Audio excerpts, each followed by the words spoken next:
Our story starts with a young Magad prince named Ajatshatru.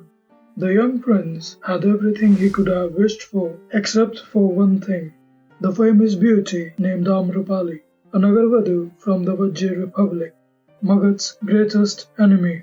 Ajatshatru, like any sensible Indian man, asked his father Bimbisar to arrange her to him.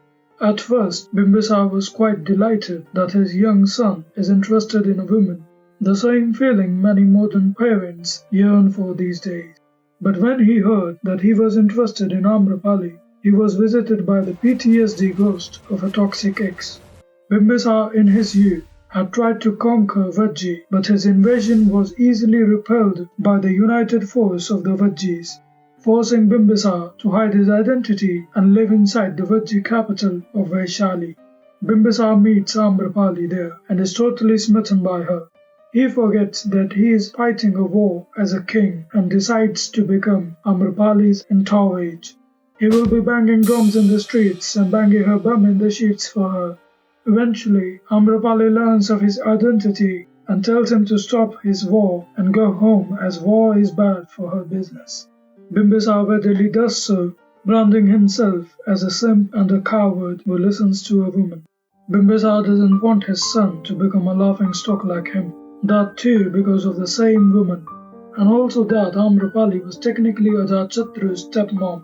Bimbisar made another grave mistake in his brilliant career, saying no to a spoiled brat. Ajatshatru tried to persuade his father that his demands were beneficial to Magad. He imprisoned Bimbisar, thinking maybe a change of scenery will help his dad see the broader picture, a picture with him and Amrapali as a couple.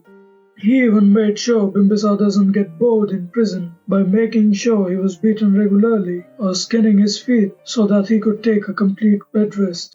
Eventually he realized that he can just kill Bimbisar and take the throne. Ajatshatru invaded Vajji with a massive army. He knew the battle was going to be tough, but he was going to employ the same tactic that helped the Allies win the First World War, sending waves after waves of soldiers in Vajji until Vajji ran out of manpower. It was a gruesome war, but Ajatshatru had won. He has conquered the Vajjis. Meanwhile, Amrapali, like any female celebrity in the entertainment industry, was quite pleased that a king was committing a genocide for her beauty. Vajjis didn't like that, so they imprisoned her. When Ajatshatru learnt of this, he burnt the capital of Vaishali to the ground.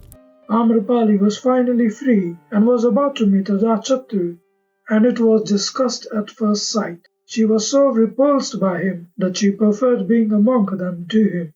But was Ajatshatru really a pleb, or did all this just for a woman? Or was he actually the chaddest of all chads who fought mythical great battles?